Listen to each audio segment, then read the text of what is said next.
What is going on, you guys, and welcome back to the channel. Today's video is going to be a really special one for me, and it's going to be a very different type of video than you're probably used to. Definitely, because this is the first time I've ever really done this. But earlier this evening, prior to coming into the office here, I was kind of kicking back, as I do most evenings, and I was just watching some YouTube.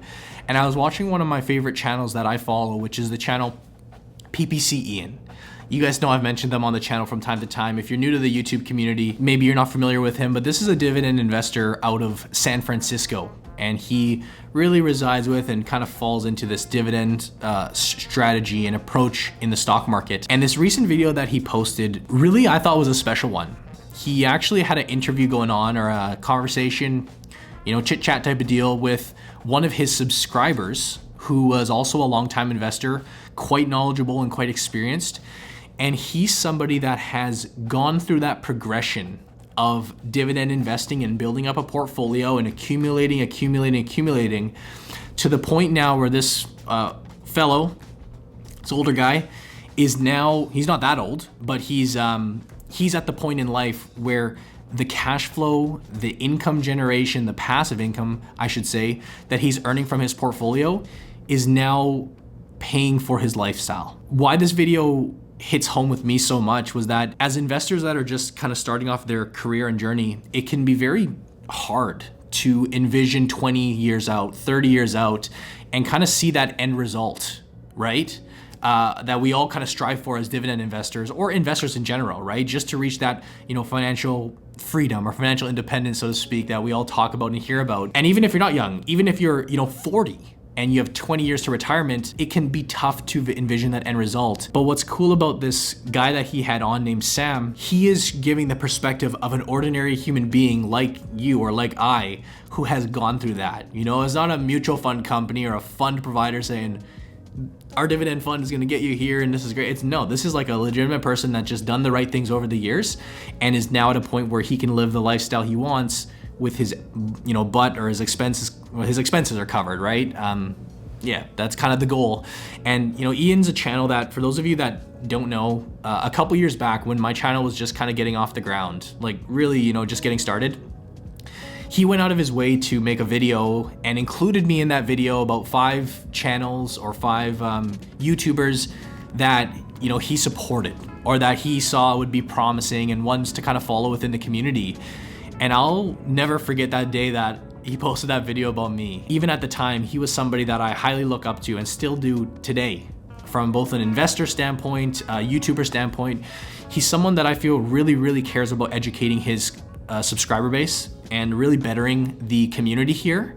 So it really meant a lot to me back then. And this, I guess you could say, is a way of me returning the favor. And hopefully, for those that are not familiar with him, if you guys like my content, if you resonate with what we talk about here, you're gonna love Ian's channel, okay? The mindset, the approach, the stocks he talk about, I'll constantly hear stocks that I'm looking at on his channel. I'm like, nice. We really align in that sense. With Ian, I have no question what his motive is. It's to really build a strong community of investors.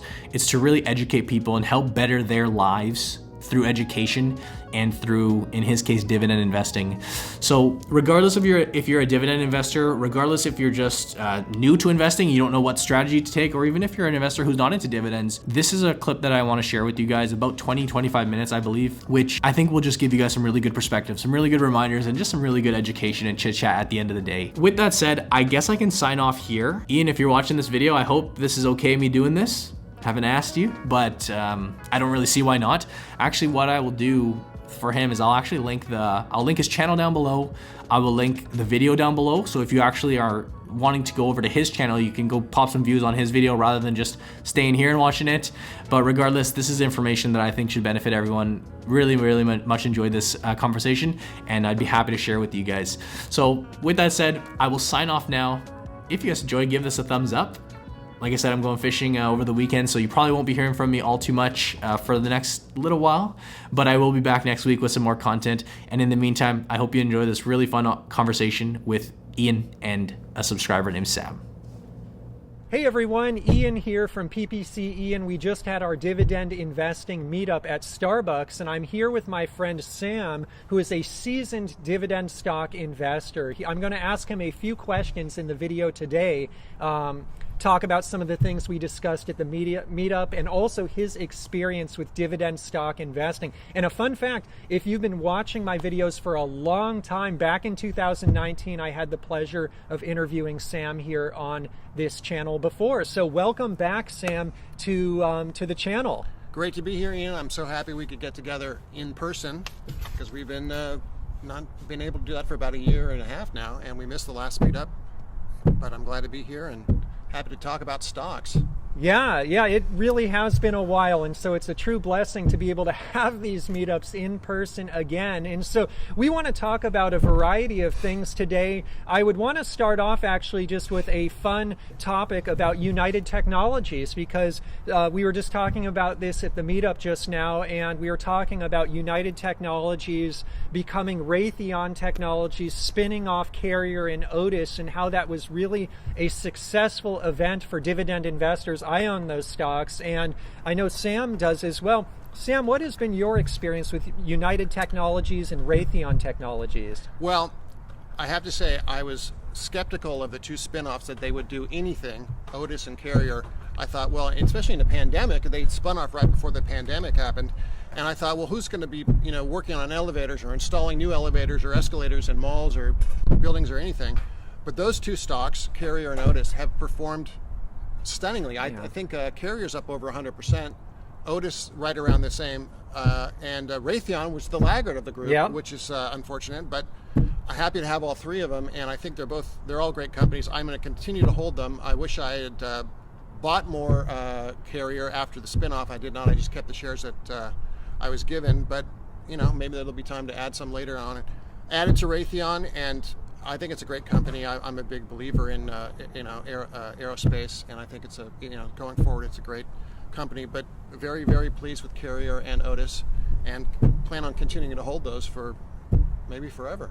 Absolutely. Yeah, I would echo Sam's sentiment that I've been very pleased, and I would say sometimes when these activist investors get involved and they recommend splitting up a company, it gives a dividend investor a little bit of anxiety, like what's going to happen. But this was one of those cases where really, as Peter Lynch teaches, sometimes a spin-off can be a really good investment and perform really well. And so this was just, I would say, almost the poster child of, hey, when something does spin off, it's not necessarily a bad thing. It can be a really good thing for a long-term investor. Yeah, and companies that I would normally probably would not be interested in, and probably would have never bought on the open market, I'm happy to have and glad I do. Sometimes it shows you, doing nothing is a good thing, and that's certainly the case in dividend investing.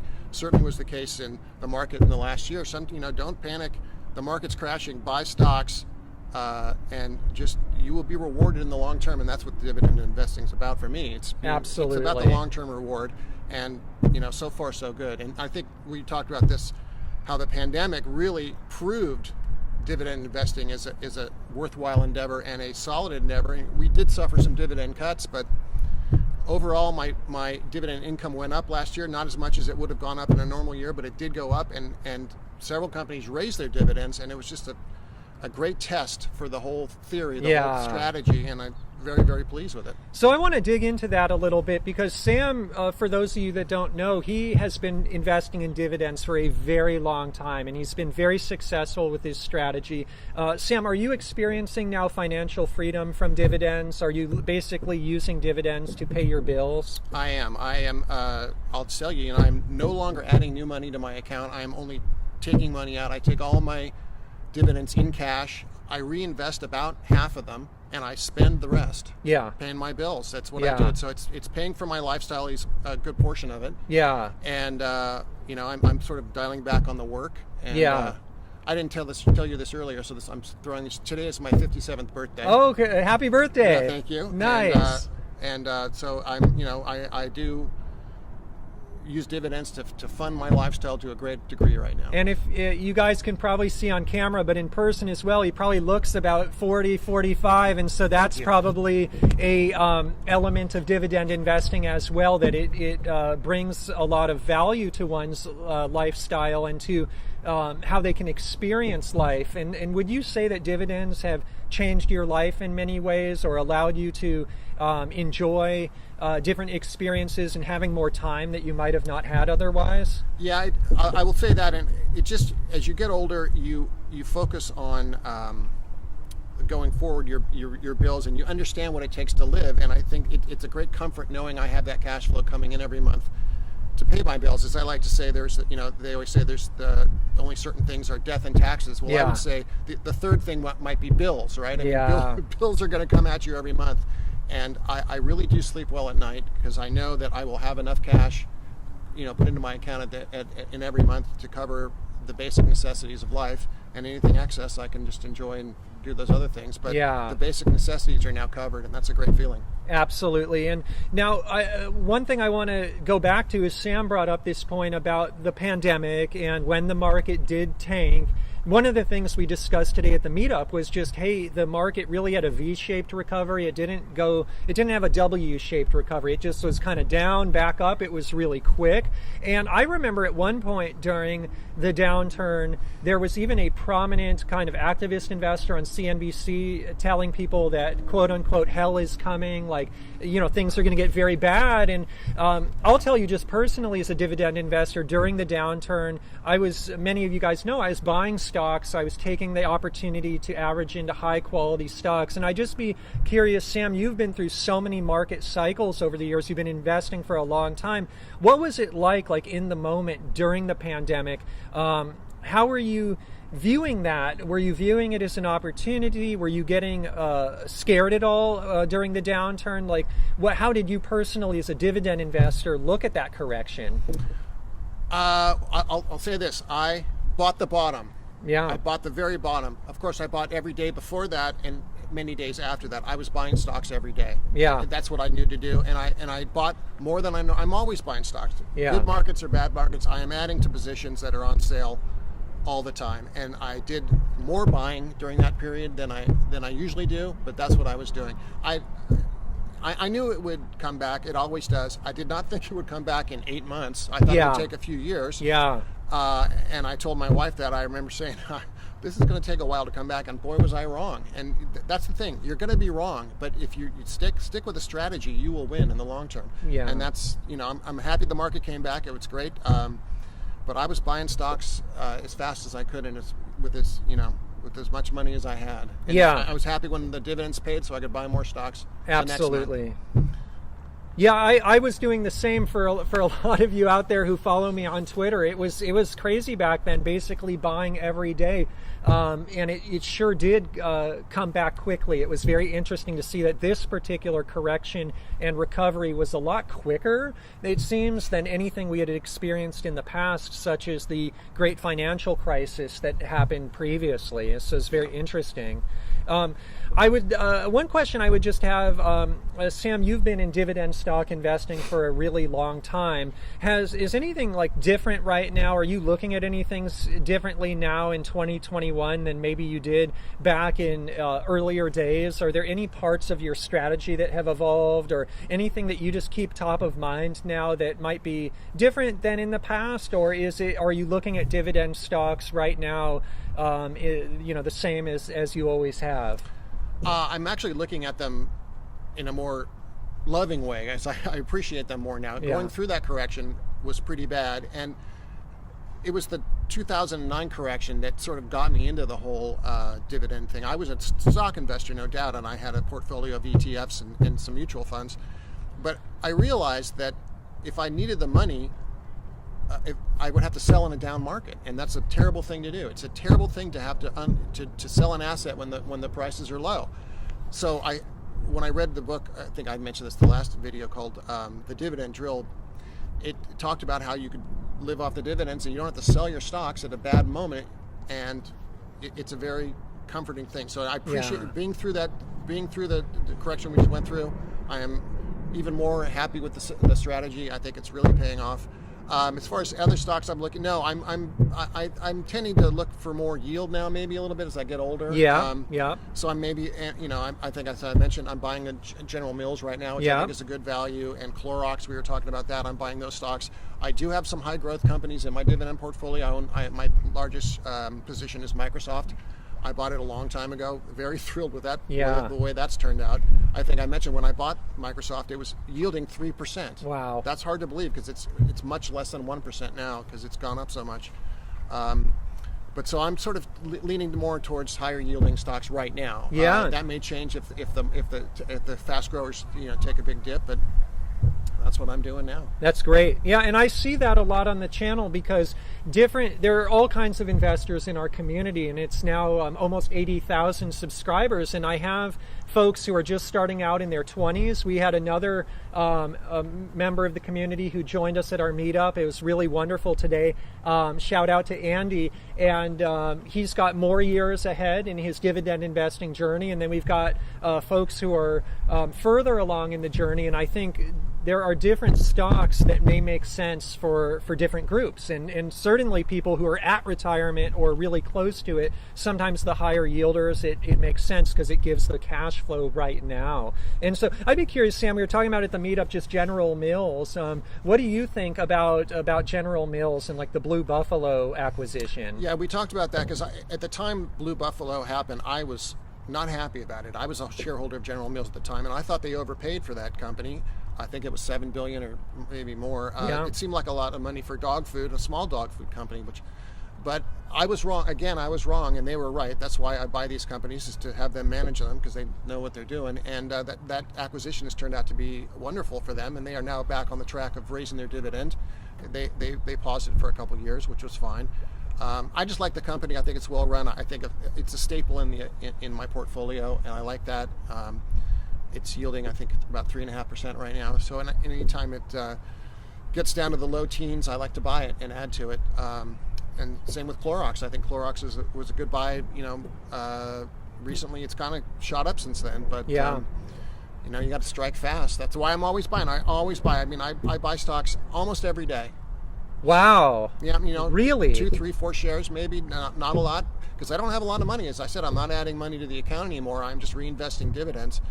And so I do it. I like to buy stocks because now it's free. You don't have to pay commission, so you can buy a couple shares of something and feel okay about it. And that's a key point. I know we have a lot of international investors here too, and hopefully this trend is going internationally. But in the U.S., it's very prevalent now that there are just no commissions anymore, and so it makes it possible to do dollar cost averaging even more frequently than someone might have done in the past. And so that's probably something you've seen change over the last 20 years or so, that it's possible now to buy stock every single day. Yeah, that's really exciting. I think I mentioned this earlier, that when I started trading with Schwab, late 80s, I guess, it was $49. Wow. And that was a good deal. Yeah. That was a good deal. That was the low-cost discount broker. They were the low-cost discount broker. It was $49 to buy stock.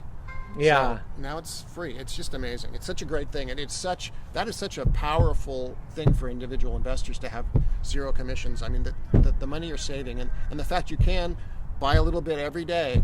If you want to do that, some people say, "I save it up, I buy it all at once." Hey, great, whatever works for you. I'm not telling anybody to do anything, because as long as you're in the market, I think that's the place to be over the long term. Absolutely, and I think that was one of the key things in the meetup today too. Is there are so many different flavors of dividend investing. There's people that buy every day, like Sam. There's people that buy every week, like myself.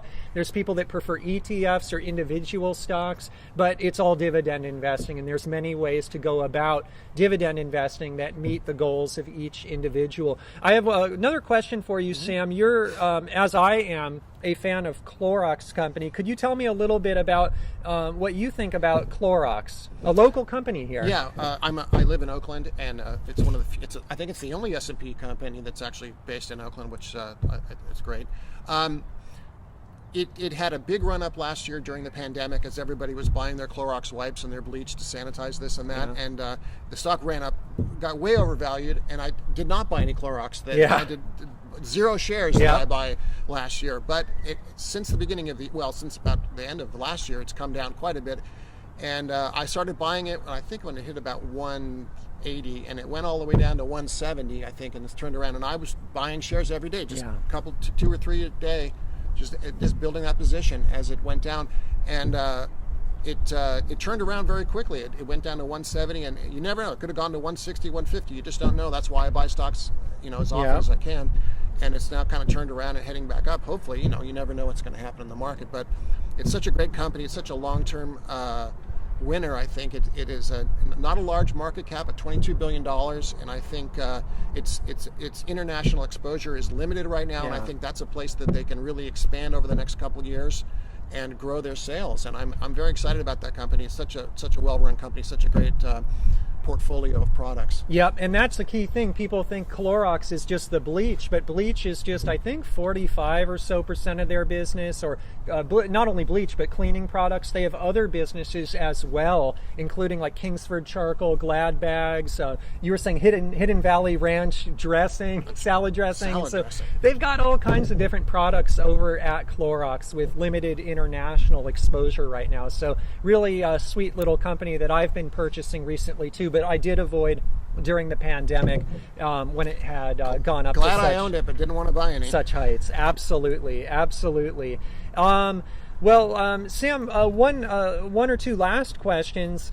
I would be curious for just your thoughts. If you were starting over now, or hypothetically you're thinking about starting over in dividend stocks, do you have any thoughts or suggestions on, do you think dividend stock investing is still a good strategy these days for someone who's just new to stock market? Because one of the things that came up in the meetup is a lot of newer investors, especially people in younger generations, they're finding opportunities all over, and there's all kinds of interesting opportunities, some of them kind of wacky, that didn't exist before, like Dogecoin and AMC stock and GameStop and those types of things. And sometimes dividend stock investing, it doesn't get as much press, it doesn't get as much excitement out there as some of these Robinhood trading style stocks. And so I'd be curious, like here now in 2021, Sam, do you think dividend stock investing for newer investors, for younger investors, still has its time and place? And do you have any thoughts for those types of investors? Well,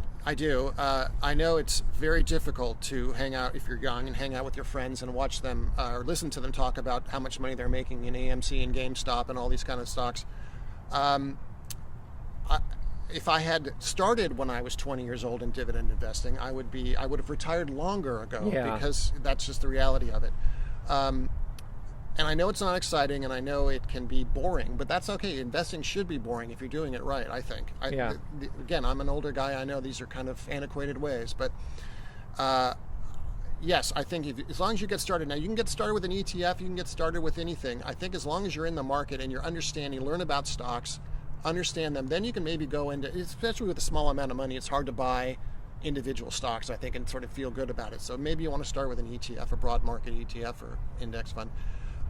And then branch out and start buying individual companies. And there's a host of them. There's the dividend aristocrats. Mm-hmm. You can read about those. They are stocks that have raised their dividends for the last 25 years. I believe. Yeah. And that's a great place to look for them. And I would recommend it because I really enjoy understanding a company and what they do. That is part of the attraction for me. It's not just owning stocks. I really like Clorox. I love their products. I buy their products.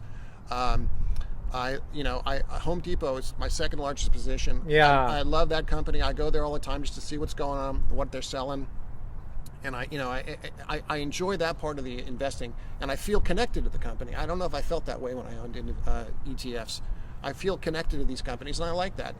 They always say you shouldn't marry a company, but that's not, or don't love it because it's not going to love you back. But I don't know. I kind of do love these companies. Yeah.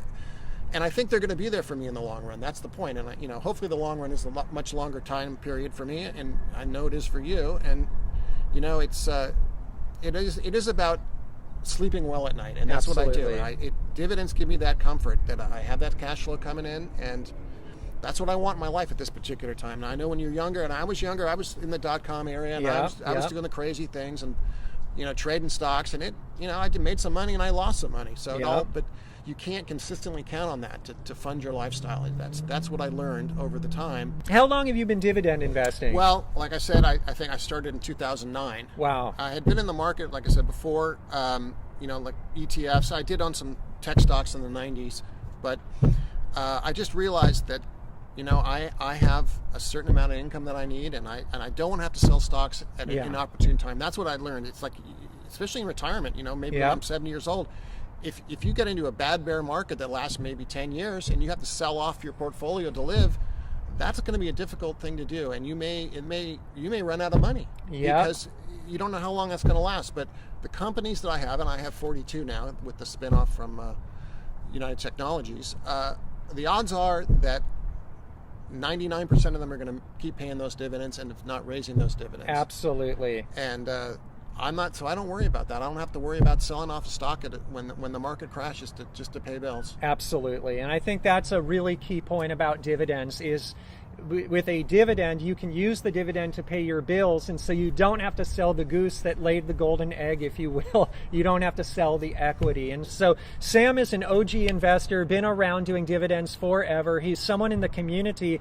that has achieved the dream through very hard work of using dividends to pay for his bills. And so I just want to thank you, Sam, for making the time today, not only for the meetup. We had a great meetup, about an hour and a half here in Foster City. We have the beautiful lagoon behind us now.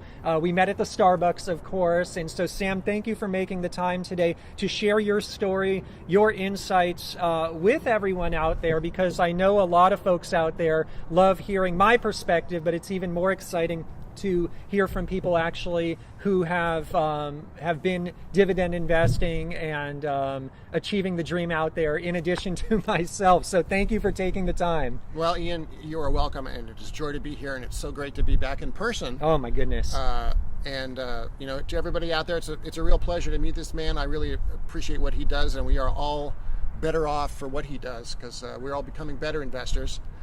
You got me to buy Starbucks. Yes. Yeah, so there you go. So he talked me into it, even though it would seem a little overvalued to me. Yeah. I don't know if I would have bought it, but you convinced me. So. And now it's even more overvalued. Yes, now it's even more overvalued, and I own lots of it. So thanks. Yeah, well, you are welcome, and thank you, Sam, for all of your knowledge and support, and to everyone out there. I will do my disclosures and disclaimers at the end of the video, but before we leave this segment, just in terms of a disclosure, the stocks that we just mentioned, both myself and Sam own the stocks that we talked about here, and also in terms of just a disclaimer, this is just an informal conversation, and so certainly just sharing our personal stories and for fun and entertainment purposes only. And thank you everyone for tuning in to the segment here, and I'll see you all in a minute.